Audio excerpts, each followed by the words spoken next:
And given this sample here, and assuming that it is normally distributed, I'm going to test the hypothesis that the data in the sample comes from a normal distribution with mean 0 and unknown variance. Then for the second question, I will test the hypothesis that the data in the sample comes from a normal distribution with mean 8.23 and unknown variance. So to do this, what I will do is I will click on code here so that I can add code. So I'm going to be using the SciPy library. So I'll say it's from SciPy. And then we are going to import stats. So this one here from SciPy, import stats. I can just run there. So when I've now done this, then I'll go on and enter my data there as a list. So for the data, I'll just type in data, and then is equals to, then enter the data that we have here as a list. So for a list, we use brackets. So this is my data now that I've just entered here. And then we go on now for the first question. We are testing if the mean is equals to 0. So for the first question, the hypothesis that we are having that is that the null hypothesis is mean mu is equals to 0 versus the alternative hypothesis mu not equal to 0. So I will just specify that my mu there is equals to 0. And then click on the return key.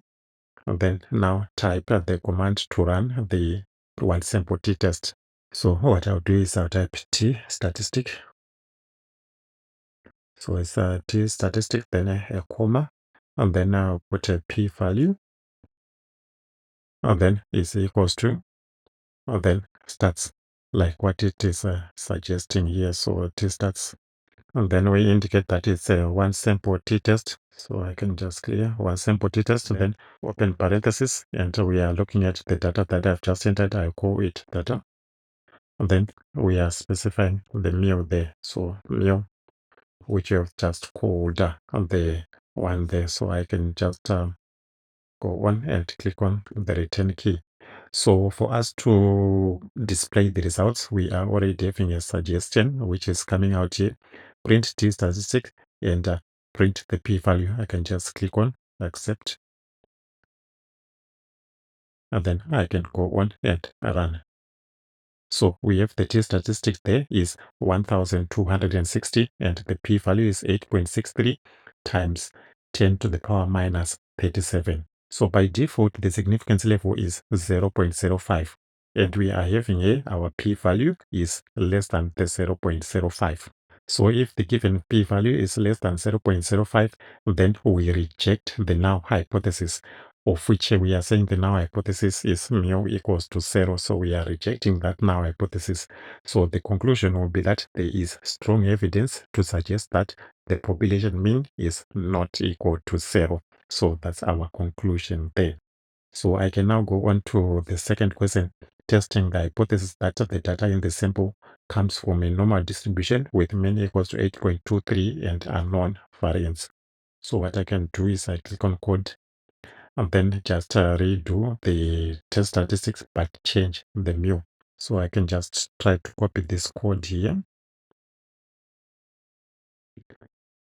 So copy here and put it here, and then change this one now to 8.23. So when I change to 8.23, the data is still the same, but it now changes the mu here to 8.23. So it will give another t statistic and the p value. So I can just go on and run. Let me scroll down, and then we have our value here. Our t statistic is 0.6123 and our p value is 0.55. For the second question, the hypothesis that we have is the null hypothesis is mu is equals to 8.23, and the alternative hypothesis is mu is not equals to 8.23, of which in this case we are having our p value here is not less than 0.05. So we fail to reject the null hypothesis, which is saying mu equals to 8.23. So our conclusion here is that there is not enough evidence to suggest that the population mean is different from 8.23. So that's the one sample t-test there, and we are testing the hypothesis on the mean.